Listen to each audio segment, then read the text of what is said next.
বিচার বিভাগটাকে 12টা বাজাইতেছে। কিভাবে 12টা বাজাচ্ছে জানেন? সুপ্রিম কোর্ট একটা রায় দিছে, গত পরশুদিন এটা পাবলিশ হয়েছে।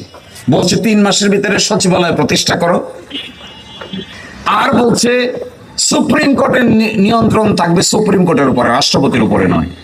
আগে ছিল রাষ্ট্রপতির উপরে, তাহলে তো গেল সুপ্রিম কোর্টের উপরে। সচিবালয় প্রতিষ্ঠা অর্ডিন্যান্স জারি হয়েছে 30 নভেম্বর, সচিবালয় প্রতিষ্ঠিত হয়েছে 11 ডিসেম্বর, এ রায় হয়েছে সেপ্টেম্বর, রায় প্রকাশ হচ্ছে পরশুদিন। যে সচিবালয় প্রতিষ্ঠিত হয়েছে একটা রায়ের আলোকে, যতক্ষণ রায় ঠিক আছে ততক্ষণ পর্যন্ত কি আপনারা পার্লামেন্টে বসে এইটাকে বাতিল করতে পারেন? বড় প্রশ্ন। আমি তো দেখছি there is a clear cut clash between the judiciary and the parliament, clear cut clash. এই ক্ল্যাশের জন্ম দিচ্ছে, এই ক্ল্যাশের জন্ম দিচ্ছেন বিখ্যাত আইনবিদরা, এই ক্ল্যাশের জন্ম দিচ্ছেন স্যার আইভর জেনিংসরা। তো যারা এই জেনিংসরা ক্ল্যাশের বর্ণনা দিচ্ছেন, এটা অনিবার্য। এবং দেখেন কেন সংবিধান সুপ্রিম আর কেন জনগণ সভারেন, এই ব্যাখ্যা দিয়ে আমি শেষ করে দিচ্ছি। পার্লামেন্টে একটা আইন পাশ করবে, 65-এ তার বিধান আছে। কোনটা পাশ করবে? যেটা সংবিধানের সীমার মধ্যে সেটা পাশ করতে পারবে, সংবিধানের সীমার বাইরে পাশ করতে পারবে। সংবিধানের সীমার ভিতরে বাইরে গিয়া সংবিধানও যদি সংশোধন করে, এটাও টিকবে না। এটা বলেছে আমাদের 8ম সংশোধনী মামলা, সর্বশেষ মামলা হলো 16 সংশোধনী। আচ্ছা বলেন তো দেখি, কেয়ারটেকার গভর্নমেন্ট কি সংবিধান সংশোধন করে বাদ দেওয়া হয় নাই? বাদ দিছে তো। কেয়ারটেকার গভর্নমেন্ট সংবিধান সংশোধন করে বাদ দিলে সুপ্রিম কোর্ট আবার বাদটাকে বাদ করে দিল যে, তাহলে আপনার ক্ষমতা কই গেল? আপনি যে বলছেন পার্লামেন্ট সভারেন, তো পার্লামেন্ট সভারেনের কনসেপ্ট কই গেল? আপনি তো পার্লামেন্টে আইন পাস করছেন, আইন পাস করে বলছেন কেয়ারটেকার গভর্নমেন্ট বাদ, সংবিধান সংশোধন করে বলছেন আমাদের হাইকোর্ট বলে দিছে না, আপনি যা বলছেন এটা সঠিক না। সুতরাং কেয়ারটেকার গভর্নমেন্ট যে আপনি বাদ করেছেন, আমরা বাদটাকে বাদ করে দিলাম। কেন বাদটাকে বাদ করে দিলাম? এর পিছনে কারণ হলো আপনারা সংবিধানের বেসিক বিষয় নিয়ে টানাটানি করছেন। ওই বেসিক বিষয়ের মধ্যে একটা হলো বিচারিক ইন্ডিপেন্ডেন্স, বিচার বিভাগ স্বাধীন থাকবে। এই যে একটা বেসিক বিষয়কে পার্লামেন্টে টেনে নিয়ে গিয়ে সুপ্রিম কোর্টের সঙ্গে একটা ক্লেশ লাগাচ্ছেন, তার ভবিষ্যৎ কি ভালো? মোটেও ভালো হবে না।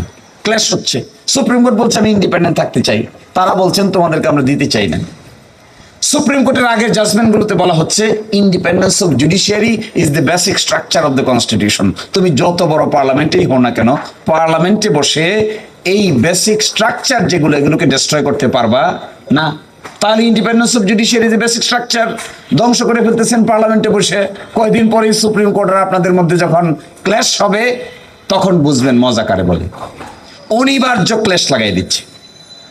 সচিবালয় প্রতিষ্ঠিত হয়েছে, আচ্ছা বলেন, প্রতিষ্ঠিত একটা আইন হয়েছে, সচিবালয় হয়েছে, কাজ শুরু হয়েছে, বিল্ডিং হয়েছে, উদ্বোধন হয়েছে, আইন বাদ করে দিচ্ছে।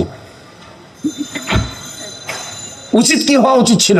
উচিত ছিল আমরা এই বিষয়টা আলোচনা করব, যতদিন আলোচনা না হয়েছে ততদিন পর্যন্ত স্ট্যাটাস কো থাকবে, যেভাবে আছে সেভাবে থাকবে। তাই তো হওয়া উচিত ছিল। কমন সেন্স কি বলে? কমন সেন্স বলে একটা বিষয় কর্মরত, ফাংশনাল, কাজ করছে, আদেশ দিচ্ছে, জারি হচ্ছে, আপনি এসে বলছেন একেবারে জিরোতে যাচ্ছেন, এজ ইফ এখানে স্টোনিং হয় নাই, কোনো সচিবালয় হয় নাই, কিছুই হয় নাই, সেখানে যাচ্ছেন। আপনার তো এটা বলার কথা না। আপনার যদি গুডউইল থাকে তাহলে কি বলবেন?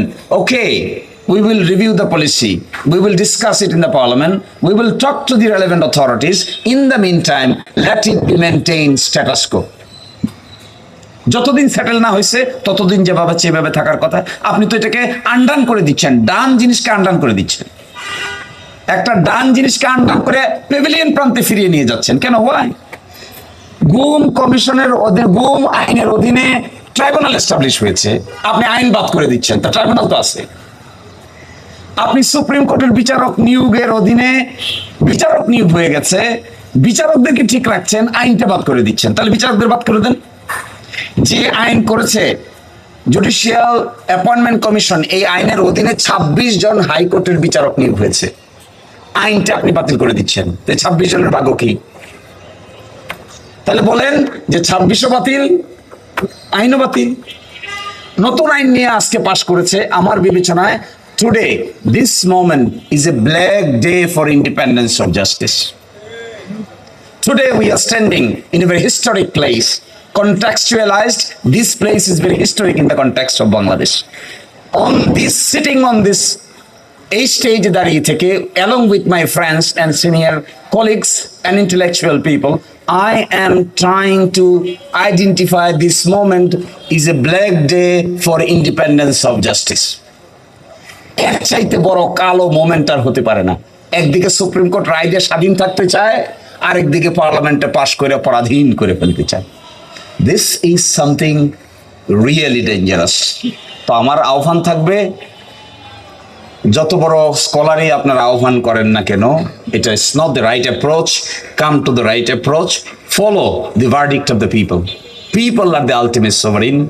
Neither you are sovereign, nor I am sovereign, nor the Supreme Court is sovereign, nor the government is sovereign. Only the people are the sovereign, and people express their opinion by referendum.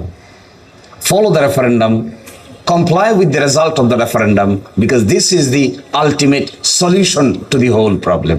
Thank you. Assalamu alaikum.